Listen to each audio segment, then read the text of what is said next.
It's time for this week's episode of Brandon Sports Talk, featuring in-depth interviews from those who are trending in the world of athletics. And now, here's the host of Brandon Sports Talk, Brandon Pate.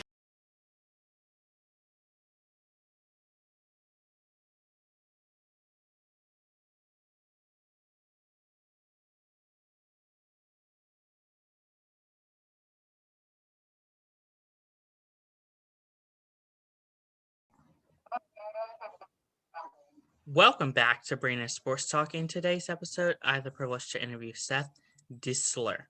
How are you doing today? I'm doing terrific, Brandon. How are you doing? I'm doing good. Can you talk about how you knew that you wanted to work in professional sports? I've been a sports fan my entire life. I love sports, the thrill, the excitement that comes with it.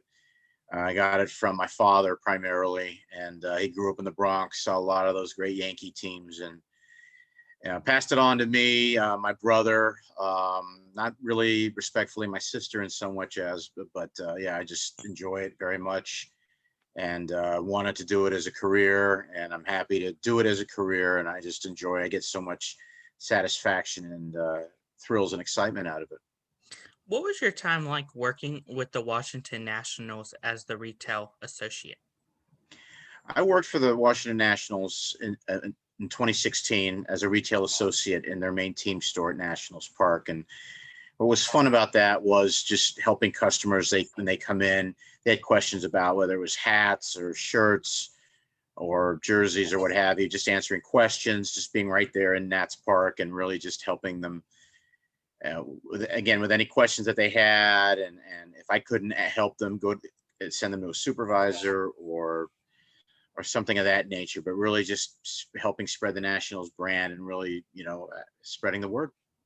Of course, after that, I noticed that you went to the minor league team, the post Nationals. What was that like? I went back to the minor leagues, to the Binghamton Rumble Ponies in Binghamton, New York. They were the Binghamton Mets, and they're still the AA affiliate, a minor league affiliate of the New York Mets. That was a lot of fun. I enjoyed Binghamton, the southern tier of New York, very well. A lot of great people up there. Still have a lot of friends up there.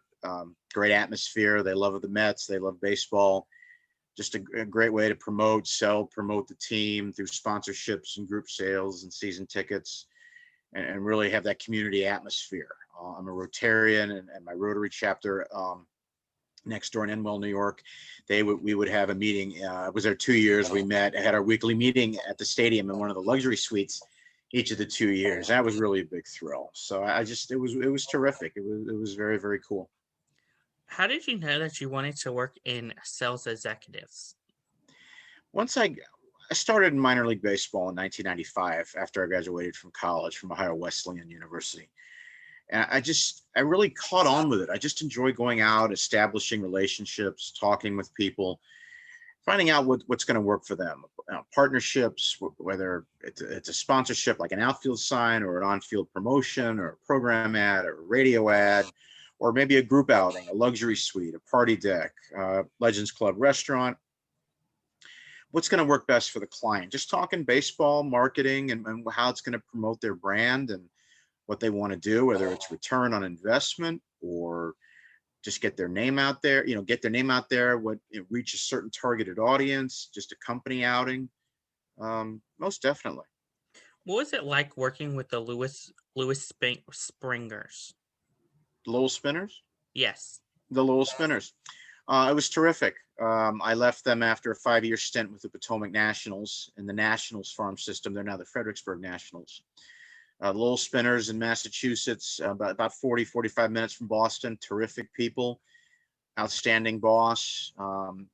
Really just to promote the Red Sox right there in Lowell, and I quintessential New England town like that, right next to UMass Lowell. Really promoting the brand, group sales, bringing in Rotary, scout nights, and just little leagues, karates, dojos. It was terrific. Really, that community outreach. I mean, to me, that's what it's all about. What was your time like working as a senior account executive for the Binghamton Pointers? The Binghamton Rumble Ponies. Yes. Oh, okay. Well, like I mentioned, it was just terrific. The sponsorships, the scout nights, helping plan the scout pregame scout parade on the field, seeing the customer satisfied with the sweet outing. Hey, Seth, this was terrific. This was awesome. This was so much fun. We need to do this again. So just seeing the satisfaction and really bringing a positive impact on the community. It was just so worth it. And it was just amazing.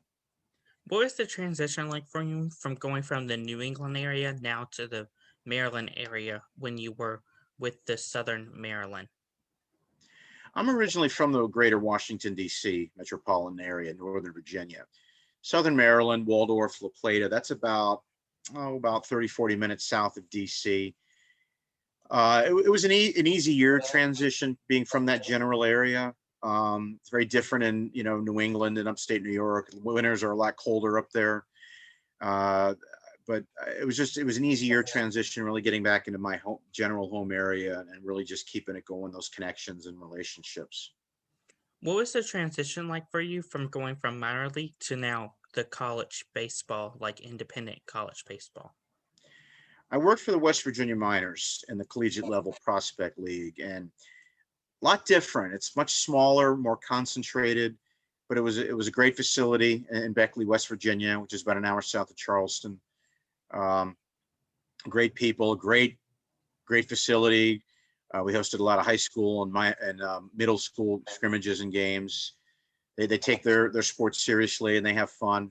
It was just I've always prided myself on being able to adjust, and I was just nice, kind of how do I say, a down home atmosphere, and really just the small town, Americana, and really just getting to know people and keeping it going.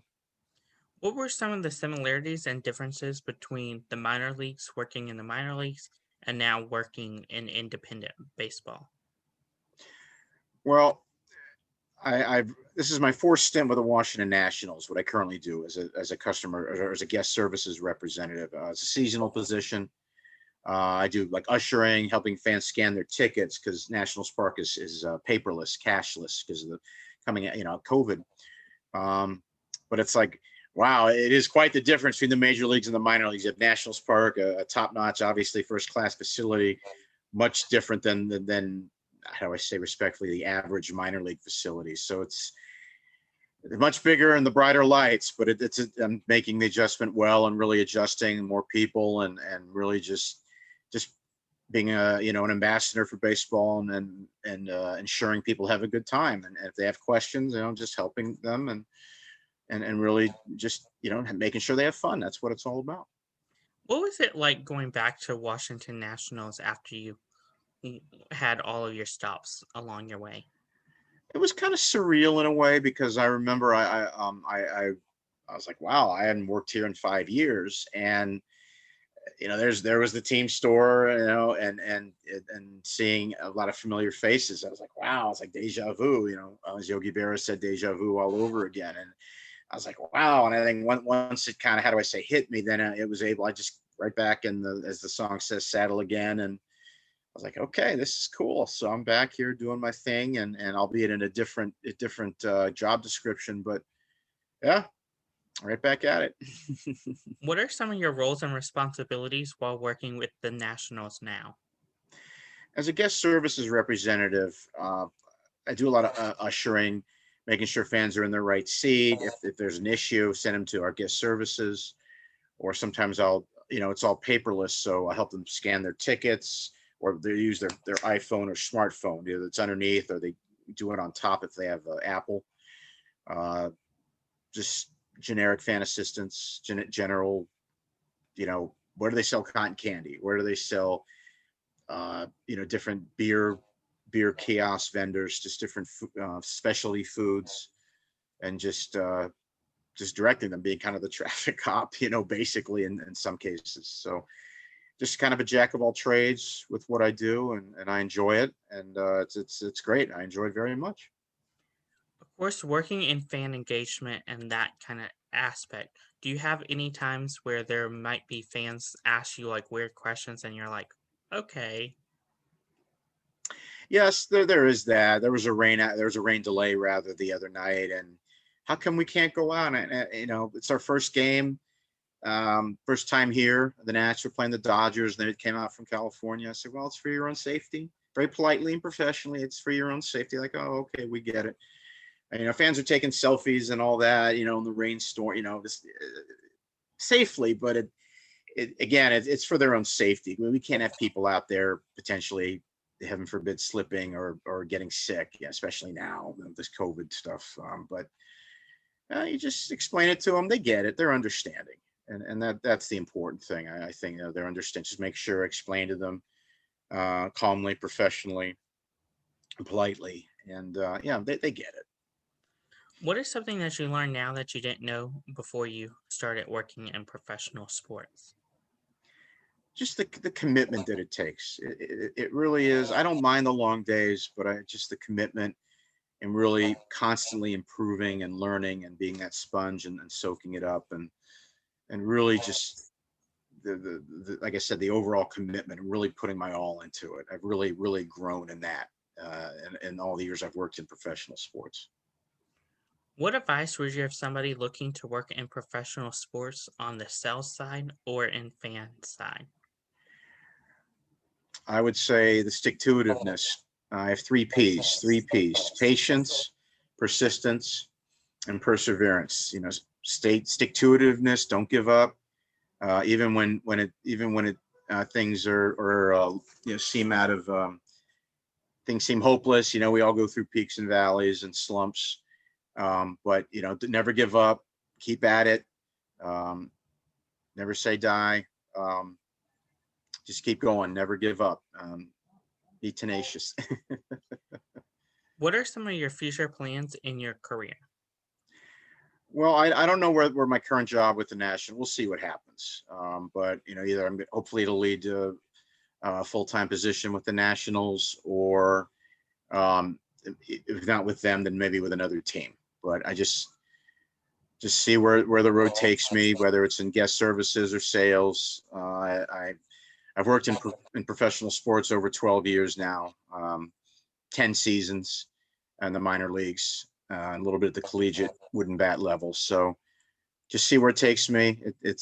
I'll go with Davey Martinez, the Nats manager, go 1-0 every day, and then one day at a time.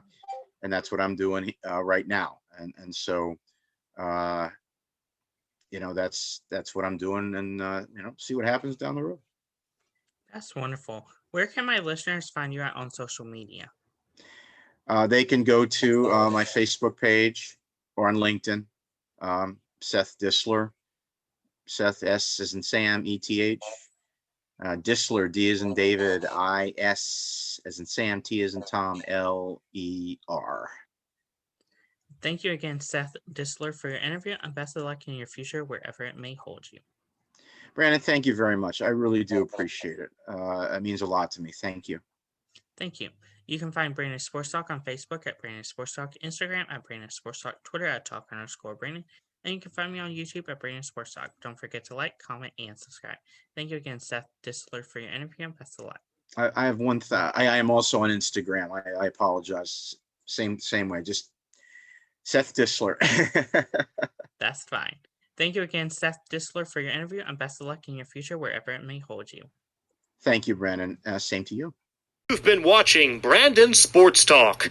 Please feel free to like, share, and subscribe to Brandon Sports Talk on social media and on YouTube.